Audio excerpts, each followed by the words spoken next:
Fala, meus queridos, beleza? Thiago Mangrich aqui, seja muito bem-vindo a esse mundo fascinante da fotografia e do vídeo, onde cada clique conta uma história e cada frame captura um momento único de nossas vidas. E o programa de hoje é muito especial, porque eu tenho a honra de conversar com um mestre, professor, influenciador, modelo, jogador de beach tênis, campeão de vários prêmios internacionais. É reconhecido como um dos brasileiros ainda a fotografar com lambe-lambe nesse maravilhoso país que vivemos aqui e fora do país, porque tem muita gente que conhece. Ô, Guto, o cara, ele tem assim, mano...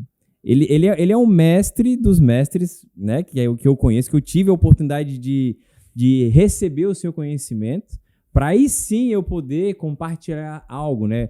Guto, o que a gente pode falar mais, cara? Eu tô sem palavras aqui. Seguinte, Thiago, eu tive uma experiência com ele lá na Praça do Bombeiro, né? Aí eu fui lá numa aula que o Thiago ia dar de casamento e tal. Cara, daí ele veio com um pouco de pólvora assim e tal, com um pouquinho de pólvora e tal. Eu falei, pra que é essa pólvora, meu amigo? Vocês vão descobrir hoje aqui, eu não vou falar ainda, só pra você ficar ligado. O Guto vai revelar situações aqui, cenas icônicas. Mas antes, se você não é inscrito, por gentileza, isso não te custa nada. A gente não pede Pix, a gente não pede nada a não ser a sua inscrição, que ela não tem custo algum, não dói, não machuca, não é injeção, não é nada. É só pra gente ter esse teu apoio. E esse apoio pra gente significa que a gente está no caminho correto e a gente quer continuar criando conteúdos de qualidade com essa estrutura, com pessoas que patrocinam, que nos apoiam de alguma forma, e a sua curtida, o seu comentário, a sua inscrição faz toda a diferença, tá certo? E agora nós vamos falar com o mestre dos mestres, Radisson, cara! Irmão, obrigado por a tua presença aqui. Foi uma jornada pra gente bater as datas. Mas, cara, tu ter esse tempo de qualidade com a gente aqui, eu fico muito grato. Satisfação estar aqui com você, Thiago. Aqui com o Guto também, com a turma. É uma satisfação poder trocar um pouquinho com você, pegar a sua experiência também. Capaz, cara. A gente que vai te sugar aqui com tanta...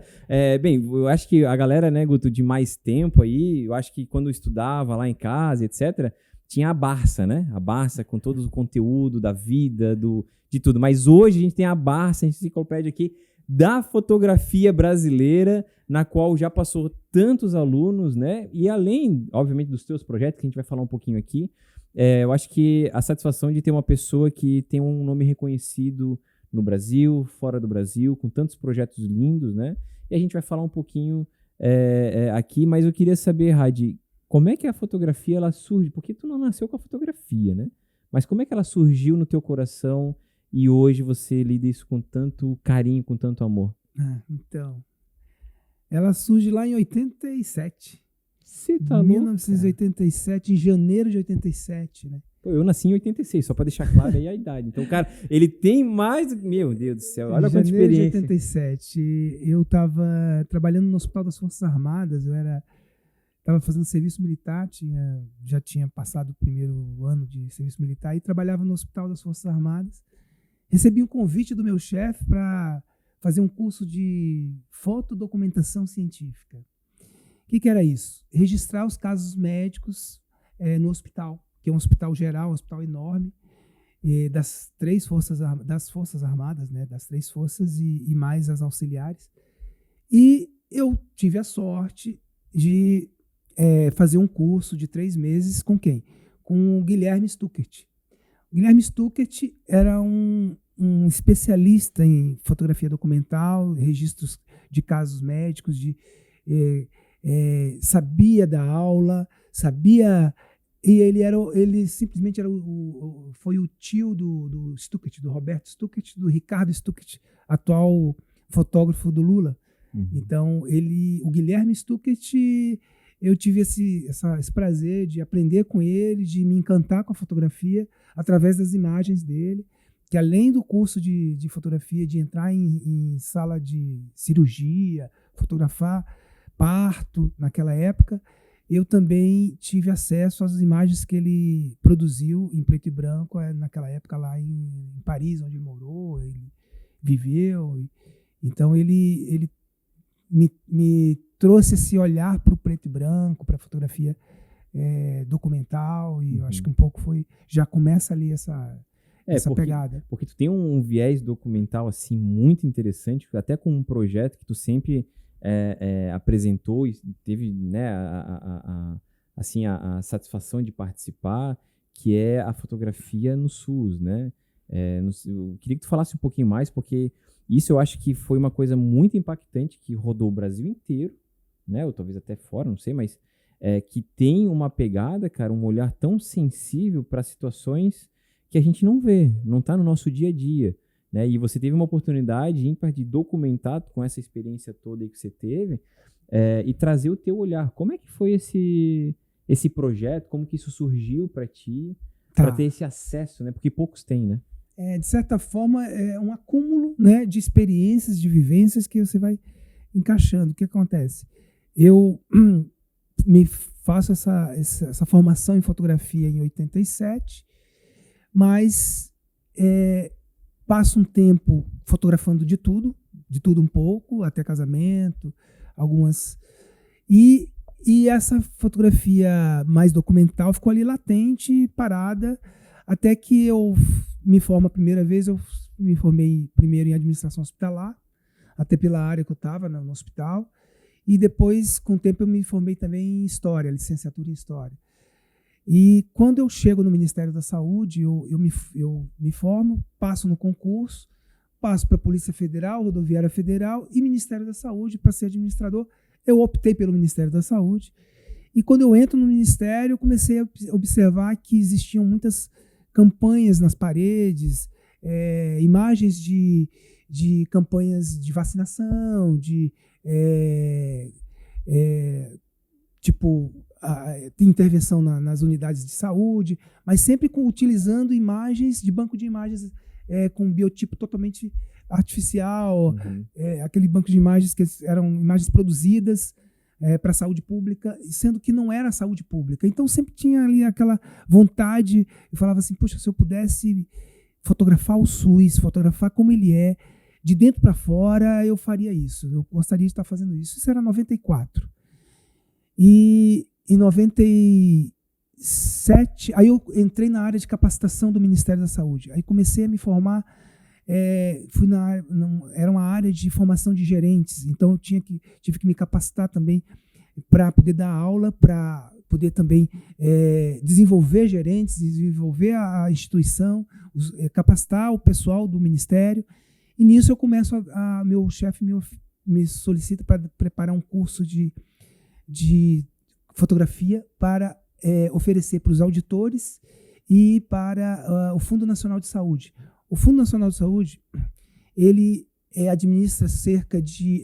É o segundo maior orçamento da esplanada dos ministérios. Só perde para a educação. Muitas vezes é até maior do que o da educação. Então, esse recurso é transferido para os municípios, para os estados, e quem administra e quem tem que fazer acompanhamento desse recurso é a auditoria do SUS. Uhum. E aí eu passei a dar curso de fotografia para os auditores nos estados. Uhum. E eu levava uma malinha com até latinhas eu levava, porque eu dava aula de pinhole nos estados, montava um laboratório e dava aula de fotografia, e usava também já naquela época uma Sony, aquela Sony Mavica, a Mavica que você apertava e tirava o disquete, né? Trabalhava com disquete. E então passei um tempo dando essas aulas. Quando a Unip chega em Brasília em 2001, e ela me convida para dar aula de fotografia para os alunos de fotodocumentação, de publicidade, marketing, propaganda e marketing, relações públicas e fotojornalismo. Começa a dar aula aí. Uhum. Mas dentro do Ministério, a coisa começa a acontecer quando, em 2003, eu passo a ir para a área de comunicação do Ministério. E aí, na comunicação, aquele sonho de querer falar do SUS, veio a oportunidade, quando me pediram para fazer imagens para discutir o enfrentamento da violência contra a mulher. Então, eu fui para Norte, Nordeste, Amazônia Legal, passei 10 meses fotografando os projetos exitosos na área redução da mortalidade materna e infantil. E aí eu comecei dali a produzir banco de imagens para as áreas temáticas do Ministério da Saúde. Uhum. E qual dessas oportunidades você percebeu que você nasceu para isso, para documentar? Qual que foi a situação que mais te marcou, que tipo, poxa, a fotografia me permitiu ver isso? Talvez, assim, tem 2 momentos marcantes, né? Porque a minha fotografia ela foi mudando, ela foi se tendo um formato próprio, meu formato, porque cada um de nós cria a identidade ela vai sendo formada ao longo né, na prática. Aí você fala, pô, é essa minha identidade, essa minha digital, é essa aqui. Eu tenho esse viés na fotografia. Foi com esse acúmulo que eu costumo falar, que é primeiro de leituras, né? Então, assim, o curso de história mudou a minha fotografia. As aulas que eu dei mudou a minha fotografia. E aí eu me voltei muito para a fotografia, para discutir o que era a sociedade, o que estava acontecendo no SUS, por exemplo. Quando eu recebo o convite para fotografar Barbacena, isso era 2006, 2007, e aí 2006, e eu vou para Barbacena, e eu só tenho 5 dias para trabalhar lá em Barbacena, e fazer um livro de fotografias sobre o Holocausto brasileiro. Isso era 2007. Então, a gente prepara o livro, o documentário. Eu fiquei... No primeiro dia que eu cheguei em Barbacena, eu cheguei em Belo Horizonte no domingo. Segundo, eu viajei para Barbacena, e quando eu chego à tarde lá na cidade, eu fui para o museu de Barbacena, onde mostra todo o Holocausto, tudo que aconteceu lá com os manicômios. Então tem um acervo muito grande de uma história muito pesada que aconteceu no mundo, no planeta, esse tipo de intervenção, que era enclausurar as pessoas em manicômios que pareciam presídios e que deixavam as pessoas sem saída. Simplesmente elas ficam... O manicômio, ele tira toda a sua liberdade, toda a sua identidade, e você fica à mercê dos medicamentos. E ali tinha o leito cela, o leito capim, choque elétrico. Então, uma história que era para contar muito forte. Sim. E aí eu tive só a semana para contar um pouco dessa história. Saí desse museu, fui pro hotel, meio que até chorando aqui por dentro, que história era aquela, o que era aquilo.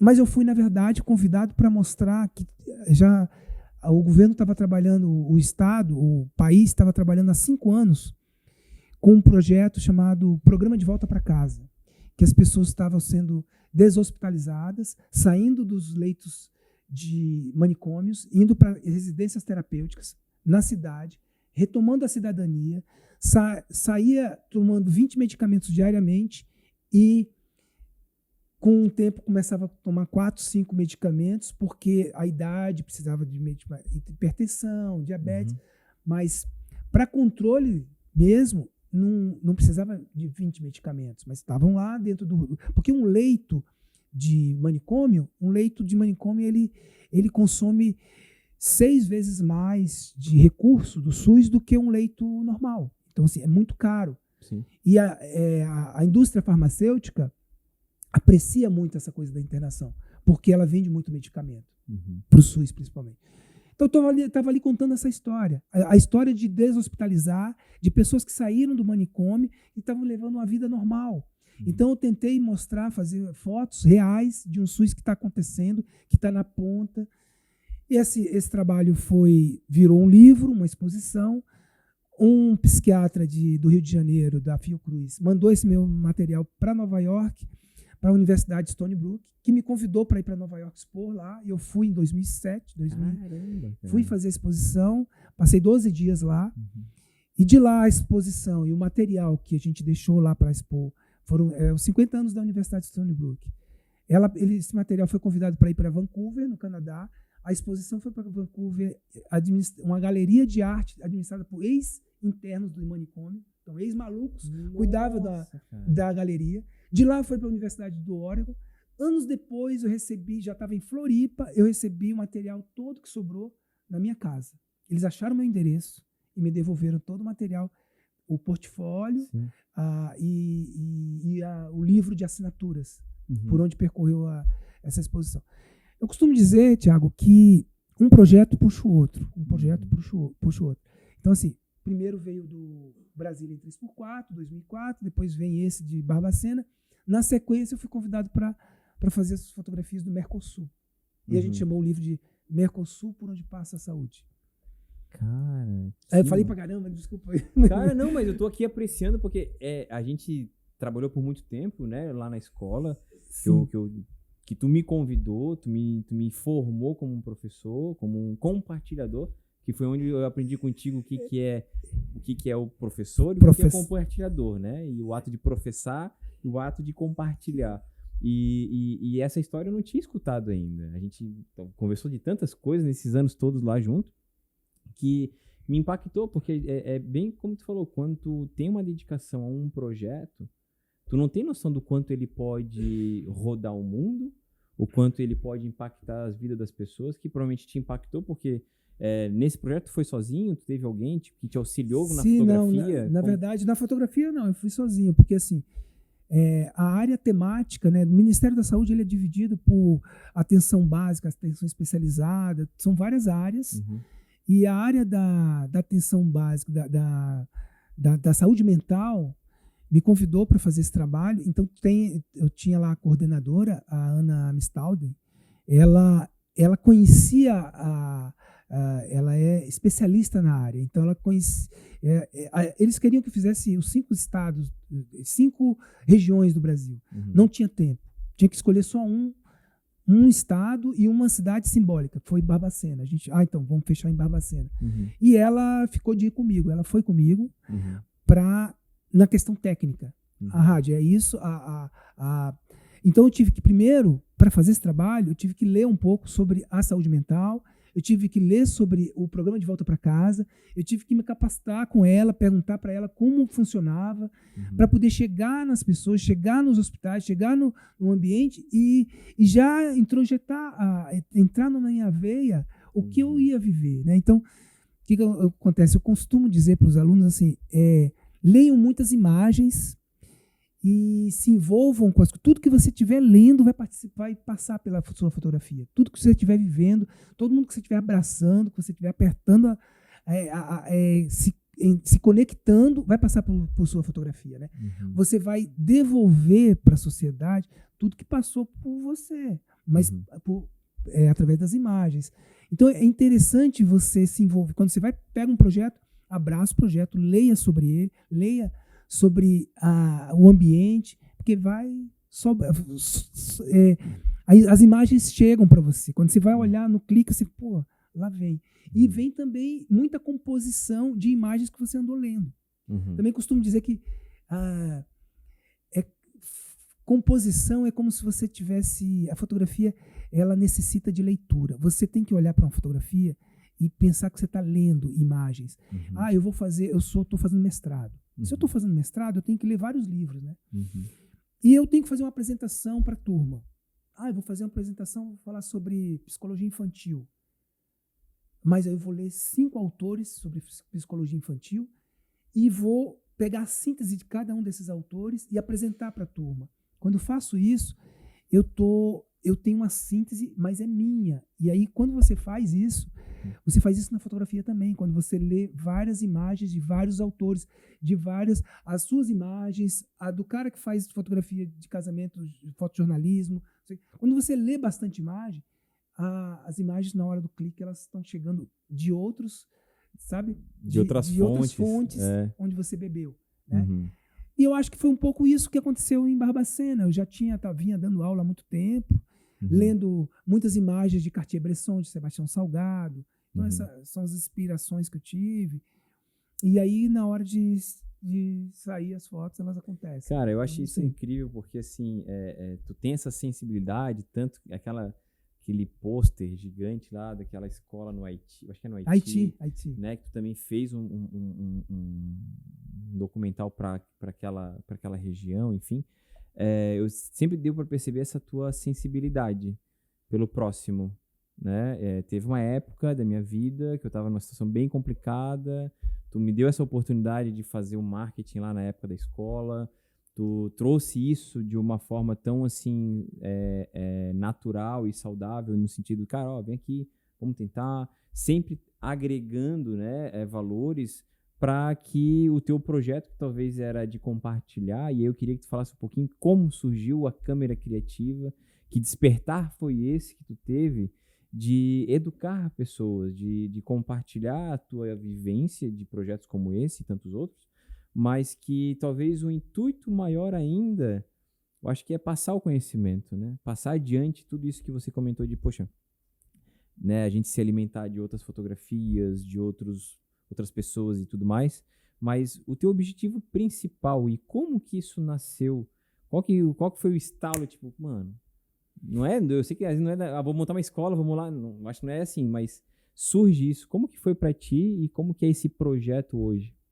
Então, Thiago, mas antes de falar desse projeto Câmara Criativa, de como é que eu tenho que falar de você, cara, porque você é genial, né? Assim, a sua genialidade está aí dentro de você, que é o seu espírito. Sua genialidade é essa luz que tem aí dentro, que você faz essa coisa, essa alegria que você soltou ali na escola pra gente. Quando eu te provoco ali a dar aula, porque você falou, cara, você se tornou um dos melhores professores da escola e soltou essa alegria, essa luz que está aí dentro pra gente, para os nossos alunos, né? Então, assim, natural até que isso acontecesse, porque você já tinha. Eu não te conhecia muito pouco, porque foram alguns contatos que você esteve ali na escola e tal, mas você acreditou na gente também. Então, assim, é uma via de mão dupla. Ah, né? que isso, pô, que isso. Eu realmente adorei ter você como parceiro, como colega, e vendo você crescer muito como professor, né? Como um cara, facilitador, não só professor, facilitador do aprendizado. Você sempre fez isso. Que ninguém está professando nada, né? Mas eu acho que a gente está aí para dividir, construir com o colega, tá sempre numa mesa redonda, né? Para estar do lado apoiando o outro e ninguém ficar maior do que o outro, mais alto que o outro, numa posição isso, melhor. Cara. Eu acho que, obrigado pelas palavras, cara, mas é que a gente só consegue também fazer isso quando se tem pessoas que acreditem em você, né? Que te dá essa oportunidade. Porque se eu não tivesse essa oportunidade, talvez eu não teria seguido isso, porque, enfim, poderia ir por outros caminhos. Então, o fato de você dar essa oportunidade, até mesmo para os professores se capacitarem para poder ser um facilitador e ajudar outros alunos, faz a Câmara Criativa o que é, né? Essa fonte de formação de profissionais que já passou quantos alunos lá? Há mais de 3.000 alunos, talvez uns 4.000 alunos já, porque ela está com 11 anos, né? Então, ali no terceiro ano a gente já tinha passado, acho que não, estava no segundo ano a gente já, 2015, ela começa em 2013, 2015 a gente já tinha passado 750 alunos por lá. Eu não fiz mais esse cálculo, né? Tem muita gente que passou. Que também teve pandemia, muito online, né, também. E ampliou, a gente chegou a ter 14 professores, né? Caramba. Então ela começa, eu acho que assim, onde é que a escola começa? Ela começa quando eu começo a me formar foi um longo período que eu tive no Ministério da Saúde na área de capacitação e desenvolvimento de pessoas. Né? Então a gente recebia, naquela época, eu lembro que era 96, a gente tinha 12 milhões de reais para capacitar o Brasil inteiro, os funcionários do Ministério da Saúde no Brasil inteiro. E se a gente não utiliza o recurso, o governo, a União recolhe o dinheiro que não é usado, né? Então devolve para a União. Então a gente tem, se a gente tiver habilidade e destreza para, de forma coerente e bem ética, administrar esse recurso todo para capacitar as pessoas, você não devolve dinheiro e você ainda ajuda o servidor, né? Capacita a sociedade, né? Ajuda a sociedade, na verdade. Então eu participei de uma equipe muito potente nisso, que fazia esse trabalho muito bem feito, E a gente capacitava pessoas. Então, a gente tinha que se capacitar. A gente passava por muitos cursos. Eu tenho um bolo de certificados, assim. Uhum. Outro dia eu estava mostrando a quantidade de certificados que era, assim, de certa forma, a gente era obrigado a fazer capacitação. Isso já estava meio que embrionário, porque o meu chefe, o Rúbio César, ele e a Heloísa Marcolino, eles me pediram para dar esse curso em várias, no programa de qualidade de vida. Em 95 eu estava dando esse curso já, no programa de qualidade de vida aliás, em 96, que o governo Fernando Henrique criou. Uhum. Então, ali eu já estava, meio que a escola já estava surgindo ali, lá atrás, e eu fui convidado por um grupo de funcionários do TCU para dar aula no TCU antes do expediente. Então, eu dava 7 às 8 da manhã aula para eles, eles me pagavam diretamente, porque eu era servidor público. Uhum. Então, eles pagavam, a gente paga para você, mas a gente quer ter aula contigo. E eu dava aula para eles. Caramba. E era esse curso do básico ao avançado que a escola tem hoje, foi o que eu criei lá atrás. Então, dava aula para eles, ia acabava ali de 7 às 8 e 8 e meia eu estava no ministério já trabalhando. Uhum. E depois, no intervalo do almoço, a gente dava aula para os servidores no programa de qualidade de vida. Isso foi acontecendo. Daqui a pouco eu estava dando aula na universidade, dei aula em 4 faculdades, né? Então, passei muito tempo dando aula para sempre iniciação à fotografia. Qual é a minha praia? Assim, eu gosto de mostrar que a fotografia você pode com pouco fazer muito. Você pode fazer uma foto com a latinha, então você não tem que ter o melhor equipamento. E confesso a todos vocês que fotografias do SUS, Haiti, África, nenhuma eu tinha uma full frame. Sempre fotografei com croppado. Antes era analógica, depois eu passei para digital, mas sempre Rebel, 5 não sei o que lá, só eu nem sei os nomes, só as mas clássicas. talvez As de a entrada. máquina mais potente tenha sido a AD90. Cara, isso D200, é a maior era prova o que eu tinha. que não precisa Você não tem que se não é o preocupar, equipamento. pelo menos assim, no início, você não tem que se preocupar tanto com o equipamento. Você tem que se preocupar com o que você pensa, com o que você quer falar, porque é a fala, Uhum. né? A luz que você está usando ali é para falar do que você pensa da sociedade. Não é para você apresentar a melhor estética, a melhor roupa, e você tá bem montado com o melhor equipamento. Não, acho que você tem que estar pensando qual é a melhor maneira de falar com aquela máquina que eu tenho. Né? O que eu posso falar dessa situação que eu estou vendo? É um casamento?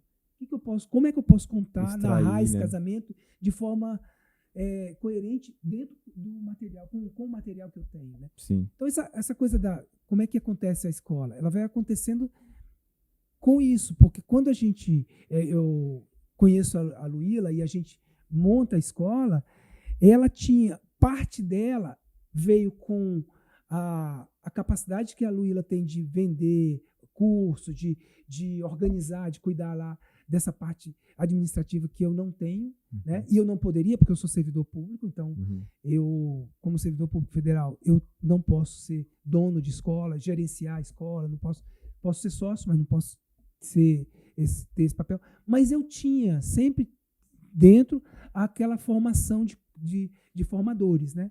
Essa coisa também. Fui dono de pizzaria, fui paisagista, administrei uma equipe de paisagismo. Então, assim, eu tinha uma pegada também comercial, que eu vivi isso com o meu primeiro sogro, não sei quantos eu tive, alguns. E aí, então, essa história, essa vivência toda com o mercado e com a capacitação, isso faz com que eu comece a pensar a escola. Eu começo sendo o único professor durante 15 turmas. Mas quando foi na 13ª turma, os alunos estavam falando, Rádio, quer mais? A gente quer mais, não só o curso do básico avançado, não só o olhar fotográfico, mas a gente quer mais. E aí você deixa de ser eu cola, né, eu equipe, e começa a falar assim, gente, então tá, eu vou trazer mais professores. E aí eu bolei o encontro com o autor. O que é o encontro com o autor? quem tivesse um trabalho autoral diferenciado poderia estar falando para os nossos alunos. Você foi um dos encontros com o autor. Você foi um dos que falou para os alunos. E assim, eu tenho dos 14 professores, pelo menos uns 12 vieram desse encontro com o autor. Então a gente teve lá o Ricardo, a Lilian Barbon veio por aí, então a Mauri Fausto, vários professores passaram por esse filtro que eu criei. E também chegou um momento que eu tinha que decidir, porque qual é o carro-chefe da escola? O curso do básico ao avançado. Aquele que eu criei em 96, lá atrás, aquele curso ele foi se renovando, porque entrou o universo digital, foi ficando melhor, foi ficando mais atualizado. Chegou uma hora que eu tinha que dividir esse material com quem? Com os alunos, com os outros professores. Então, chegou uma hora que eu botei 2 professores em sala de aula e eu dei aula. Eles comigo deram, e aí deram o curso eu passei para eles o curso e junto com eles formei uma turma. Por que eu fiz isso? Não foi só eles assistindo eu dar aula. Eu queria que eles dessem aula comigo. Porque eu tenho uma premissa na escola, que é a alegria pode andar de mãos dadas com a responsabilidade. Então eu queria passar isso para eles, que na sala de aula você não tem que ser carrancudo e professar somente. Você tem que ser um cara facilitar a vida, facilitar a dor do aprendizado. Tem que ser alegre também, tem que contar boas histórias, escutar os alunos, ser divertido mas ter responsabilidade. Então, era essa uma premissa. Bem, tem muita coisa para falar, mas... Isso, não, a gente vai ter... Cara, isso aqui, o Guto, é só a parte 1, né, cara? Porque a gente tem tanta coisa aqui para falar, né, cara, que eu fico até por onde começar. Com certeza, Thiago, com certeza. Mas eu queria saber um pouquinho sobre a história que eu iniciei esse podcast, né, Thiago? Exato. Chegou o momento da revelação. A revelação, acho que agora é o momento da gente revelar tinha que fechar essa história. porquê da pólvora. Me diz aí. Tá, legal. Porquê da pólvora? Antes de chegar à pólvora, como é que... Primeiro foram os chineses, né, que chegaram a essa química da pólvora e aí se tornou, inclusive era um segredo, né, para os chineses, porque ela é bombástica, né? Ela simplesmente muda uma guerra, né? A guerra é a seguinte, que eu me dediquei muito ao retrato. Quando eu criei em 2004 o projeto 3x4, Brasil em 3x4, né, que aí eu fiz o Brasília em 3x4, retrato de quem passa, eu criei esse projeto logo depois que eu termino o curso de História. Eu quis discutir a identidade da cidade pela identidade das pessoas. E nada melhor do que eu, como fotógrafo, pegar o retrato de identidade das pessoas, o que identifica elas, para falar do anônimo da cidade. Brasília tem essa questão com o estrangeiro, o pessoal que veio formar a cidade. Então, os candangos saíram de todo o país, viu, Guto? Então, eu queria fazer essa discussão e eu fiz com os meus alunos de propaganda e marketing. Eles me ajudaram a arrecadar fotos em 3x4 da população e eu passei 10 meses também fazendo esse trabalho, arrecadando fotos em 3x4. Naquela época a gente tinha foto na carteira. Na carteira. E aí eu fiz mais 2.000 fotos clicando. Eu pegava um estúdio, saía às 5 horas da tarde do Ministério da Saúde. Meu aluno ia para lá, a gente levava o material para frente de um shopping popular, um shopping Brasília, Conjunto Nacional de Brasília, e pedia autorização para o shopping, montava um estúdio e fotografava as pessoas na rua. E falava do anônimo. Com isso, eu montei uma exposição nesse mesmo shopping, com 2.600 fotos em 3x4. Boa parte delas eu arrecadei e boa parte delas eu fotografei. Eu identifiquei uma máquina de lambi-lambi, uma máquina de retrato dos anos 60, que trabalhou na Torre de TV de Brasília e alimentou uma família viu, Guto? Uma família de candangos. Essa máquina alimentou. Eu utilizei ela na exposição. Guardei a máquina por mais de 15 anos e quando cheguei aqui em Floripa, eu restaurei com a ajuda do Sérgio Sakakibara, que é o professor do SIC, de fotografia de grande formato, e passei a utilizá-la. Ganhei o prêmio Elizabeth Anderle de Estímulo à Cultura e fiz o projeto Floripa em 3x4 com ele.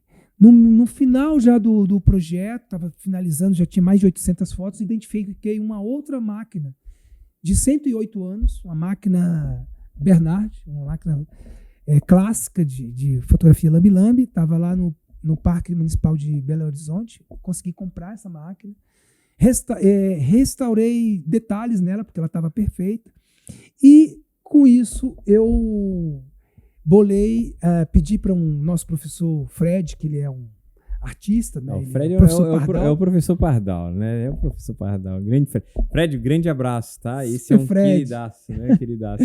Esse cara, o Fred, é o cara que eu peguei uma imagem, eu peguei uns vídeos de flash a pólvora, que era a magnésio, na verdade, mandei para ele, eu falei, cara, eu queria fazer um flash igual a esse, para poder utilizar na minha câmera, um flash de época do século XIX, será que você teria condições? E ele bolou a mesma, até envelheceu o flash. Sim. Então você me viu, Guto, utilizando um flash, uma réplica de um flash original, mas que utilizando pólvora.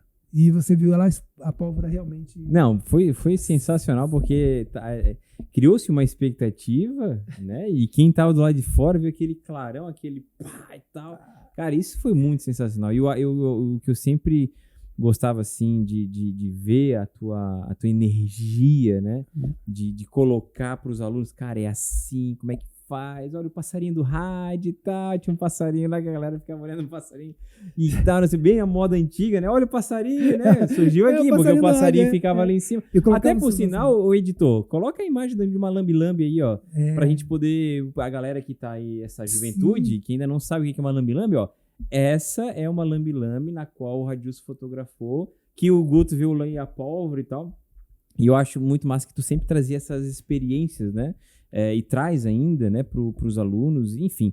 Rádio, cara, tem tanta coisa pra gente falar, cara, mas pra gente ir pro nosso finalmente, eu preciso te fazer 3 perguntas. O que te inspira todos os dias? A luz. A luz que vem de Deus, que vem das pessoas, que vem do nosso astro maior. É a luz, que é a luz que tá na fotografia também. Qual que é o seu próximo grande sonho? Me aproximar, vivenciar e sentir mais ainda minha família, meus netos, essa outra parte da luz que está chegando, essa luz que agora eu, mais maduro, começo a ter a possibilidade de vivenciar, que são a minha família. E se você pudesse definir a sua jornada em uma palavra, qual seria e por quê? Caramba! Só tá de brincadeira comigo, né? Em uma palavra, perseverança. Porque, assim, são as adversidades que a gente tem que estar contornando, crescendo nelas e sendo perseverante para que a gente consiga amanhecer novamente e saber que valeu a pena toda a luta que a gente fez e vai fazendo. E nunca desistir, porque é isso, todo dia é um renascer, né? Radilson Gomes, irmão, que satisfação. Obrigado pela tua presença aqui, por ter esse tempo de qualidade com a gente, por tantos ensinamentos que, cara, a gente fica aqui maravilhado só em tantas histórias. Isso aqui é a parte 1, Guto, porque, cara, a gente tem que fazer a parte 2, 3, fazer uma série, né, com o nosso professor, com o nosso compartilhador, nosso facilitador, Radilson Gomes, e você não vai embora sem levar uma lembrança especial aqui, feita com carinho, né, pelo nosso artista, Guto Campos. Engraçado, você tá me dando um presente que, assim, eu falei, não posso deixar de participar desse espaço sem agradecer e falar do Guto, né? Agradecer essa figura que eu conheci também, gostei. Ele tinha tudo a ver com você. Vocês tinham que estar juntos mesmo. E ele é um artista também, né? É um artista, o material que cara. Ele faz. Exatamente. Olha Esse aqui eu aí, acabei de ganhar rapaz. para tomar meu café logo cedo, né, Guto? Exatamente. Agora, isso aqui tudo é do Guto também, gente, ó. Cara, isso dele. daqui, ó, é uma peça exclusiva Olha essa feita pro aqui, Guto, que é caraca. minha. Essa aqui ele me Claro deu. que eu acho que eu vou trocar a minha por essa aqui. Ô, Guto, e se a pessoa que tá aí tá com ciúme, tá com inveja e quer comprar também, quer ter uma peça como essa daqui, gostaria de ter, onde é que a pessoa encontra, cara? Seguinte, você encontra peças exclusivas como essas daí através do Instagram Guto Campo Cerâmica. Acesse lá, Radilson, tá? E adquira já pro seu amigo, presenteie alguém especial. Eu tenho certeza que essa pessoa nunca esquecerá de você. Exatamente. Rádio, cara, muito obrigado mais uma vez, tá? Por satisfação. E com certeza vai ser o primeiro de muitos aí. Temos que marcar mais vezes. Vamos marcar. A casa é sua. Obrigado. Muito bem, gente. Esse foi mais um episódio aqui da Fotografia Exponencial. Nosso podcast que a gente convida nossos amigos, nossos professores, nossos mestres, pessoas queridas que a gente admira tanto o seu trabalho, o seu compartilhar com a fotografia, com o vídeo, com o audiovisual. E para provar que você ficou até aqui, você vai escrever a palavra criativa aqui nos comentários para mostrar que realmente você deu essa moral pra gente. E eu já vou te pedir para você se inscrever no nosso canal, ativar os sininhos para receber as próximas notificações dos próximos episódios, toda terça, toda quinta, às 20 horas, aqui no nosso canal no YouTube, e eu te vejo na próxima.